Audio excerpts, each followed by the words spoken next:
Whenever I think of this topic, I always think it's an outgrowth of our politeness, our niceness as a society.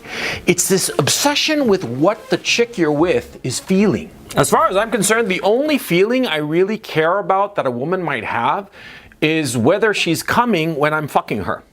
Quite frankly, that's the only feeling that actually matters. I mean, every other feeling that a woman might have towards you, of course, you have to basically ignore it. You see, because the key issue is if she's feeling an emotion about you, be it positive or negative, that's a good thing. You're on the right track. If she's indifferent to you, then you're fucked. See, because bottom line, a woman's feelings, they change all the time. It's like the fucking stock market. You can't track this shit, okay? It goes up and down, this way, that way, all over the place, right? Unpredictably. And so for you to start obsessing about your woman's feelings, you're gonna drive yourself nuts. Every man who ever falls into the trap of obsessing about his woman's feelings, well, he comes to regret it. It's a horrible decision. Don't fall for this stupid trap. You see, because it is a trap, and women lay it almost consciously. Not quite consciously, but kind of.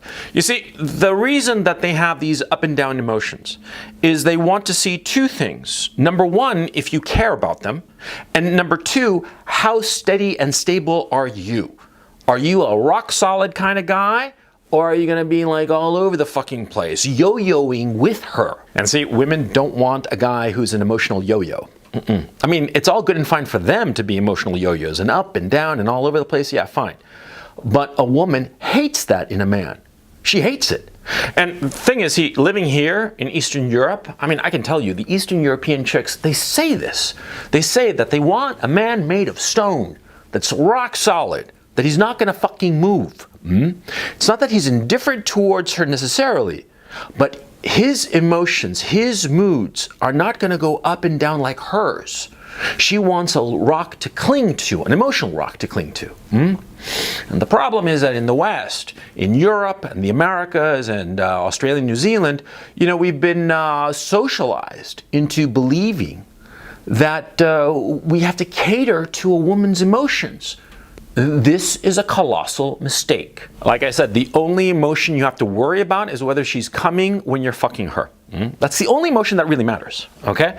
Or if she's not necessarily coming, which is perfectly natural, at least she's enjoying the fucking that you're giving her. That's the only thing that matters. Any other emotion that she feels towards you is not particularly important. I mean, this is assuming that the relationship is trundling along more or less in predictable directions, okay? I mean, if she is generally happy with you, in the relationship with you, if you're giving her enough attention, but not too much, and you're fucking her good, but not all the time, every other day, every 3 days, that's fine. If you're giving her that, just enough attention, just enough of the D, and she's happy, leave it alone, okay? It's a car that's running. Do you fuck with the car that's running? No, it's running. Leave it alone. See? Same with a woman. And if she tries to drag you into her emotional maelstrom, well, she's going to be trying to make you unstable.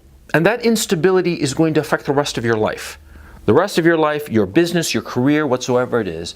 And that you do not want. Trust me here, voice of experience, okay? I mean, I fell for the trap more than a time or two that I started worried about the woman's emotion, the woman I was with, right?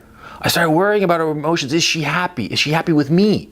That's the feeling, of course, I mean, you don't care if she hates you. You care that she's happy to be with you. Is everything okay? And all of a sudden, you become her slave. And you're like a puppy dog chasing after her. And she realizes this. She's not stupid. And she starts upping the amplitude of her emotional swings, and you start going up and down with her. That's a fucking nightmare. It's a nightmare for you. And it happened to me on more than one occasion, unfortunately, that all of a sudden I started realizing that, my work situation, my social life, this, that, the other, they were all being negatively affected because I allowed myself to be emotionally yo-yoed by the woman I was with. It's happened to me, and I've talked to so many guys, and it's happened to every guy at one point or another. Even the guys who are rock solid, even them, Okay, they wind up going like up and down with the chick. I mean, it's like a slip up. It's like a mistake. It's like a drug addict, you know, who you know, like he's going by the bad neighborhood. He's been clean for 10 years, and all of a sudden, ooh, you know, there's a dealer. Maybe I could do just one last hit, and of course, you know, he's back on smack once again, right? It happens to drug addicts. It happens to guys. It happens to everybody because we're like that, okay? Because women are our drug of choice, and we love women, and at the same time we want to just strangle them, right? And they do this to us. They make us yo-yo.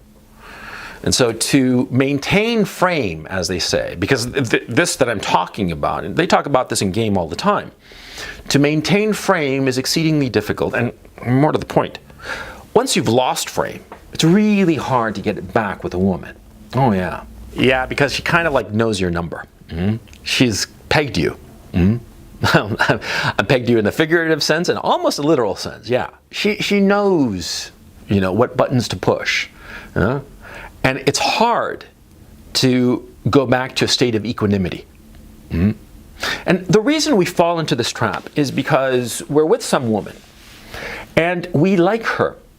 And of course, naturally, as guys are, when we like somebody, we want the best for them. We want them to be happy. And we think to ourselves, well, you know, maybe something I can do can make her happy. And suddenly, all of a sudden, we are doing all kinds of crazy shit to make her happy. And we start obsessing about how she feels. And we want her to be happy. And when she's not happy, for whatever fucking reason, okay, it could be her period, it could be her boss yelled at her, it could be that she had a fight with her mother, it could be whatever the fucking reason is that has absolutely nothing to do with you, and you think that you're responsible for this shit. You think that you're responsible and you have to fix it, and that's when you get fucked, because she starts looking at you as her emotional fix, her emotional high, because of course you do nice things for her and that cheers her up. And so what happens is that a vicious cycle starts forming, whereby she will almost deliberately try to make herself feel bad or angry or upset so as to get a reaction from you. And you start doing things, jumping over every hoop to make her happy. And she loves that, of course. I mean, who wouldn't? Everybody would love to have some slave running around consciously saying, are you feeling good? Are you okay? Is there anything I can do to make you feel better? Anybody would. You, me, anybody. And that's the trap that we fall in as guys. We think that we can fix her. We think that if we are nice enough, she'll feel better. And all of a sudden this dynamic emerges, and we, men, we get fucked. Don't let it happen to you. It's happened to me. It's happened to every guy. It's probably happened to you before. Don't let it happen to you again. If you're with a woman now and you're in this dynamic, it's going to be awfully hard to get out of it. Okay? And frankly, it would be better for you, man, if it's just like some girlfriend. If you're on this emotional roller coaster, it would be better to like give her like a little time out, and say, you know, let's take a little break from our relationship. And she'll be like, because she likes the attention that you're giving her. And you're like, no, let's take a little break, 2, 3, 4, 5 weeks, okay? And you don't see her. You don't answer her calls or texts or anything. You just ignore her, right? And then when you come back, then you start this new regime of basically telling her, baby, whatever emotion you're feeling up and down, that's all very nice, but I'm not going to be your fucking, your emotional slave. You don't even have to tell her this, by the way. It's actually counterproductive to tell her. Just do it. Just act. Just don't fall for her bullshit. And she starts feeling bad, and you're like, oh, that's too bad. And she's like, oh, I have all these problems. And I'm like, oh, sucks to be you. I mean, act like that. Maintain some dignity. Maintain your frame. Don't fall for this trap, okay? That's what you do if you're in a current relationship. In future relationships, I mean, whatever the fucking problem is, okay? If she's upset and she brings you these problems of her upsetness for whatever reason, you're like, oh, that's nice. Yeah. You listen. You're sympathetic, not rude, not like an asshole. Sympathetic. But you don't do anything about it. And most important of all, it's not only that you don't do anything about it, you don't let it affect you. You don't allow her emotional yo-yoing to touch you. You maintain an even keel. And see, what will happen is that you maintain an even keel like that. And she'll slowly start to depend on you, even as she keeps on yapping about her problems, but oddly her problems are not going to be so extreme. They're going to start to level out. I mean, there's still going to be this yo-yoing. I mean, if you're looking at it like a frequency, right, like on a bandwidth, it'll be like up and down as usual, like the stock market, going up and down like this and like that, right? But it's not going to be like these wild swings like on a fucking earthquake kind of thing, No, they're going to be much more modulated if you just maintain the even keel. Because you have to understand, women feed off of their emotions. And when you become somebody who increases the amplitude of her emotional swings, it makes her feel great because she can vary emotionally very widely, right? But ultimately, it's bad for you for the reasons I mentioned, and it's also bad for her. Because these kinds of wild emotional swings, right, they translate to her, for her rather, into equally bad behavior. Right? For you, if you are on this emotional roller coaster, it affects your business or your job, your friendship, your family life, everything in your life. You're constantly in a state of like tension, right? It's bad for you. But for her, these wild emotional swings give her the opportunity to behave very, very badly. Very badly in all kinds of different ways, all kinds of very destructive ways, all kinds of ways that you fucking don't want, okay? Up to including her fucking other guys. Yeah, of course.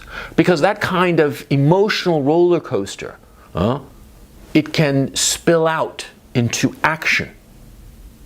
That's why it's very important that you maintain an even keel. Equanimity is your watchword.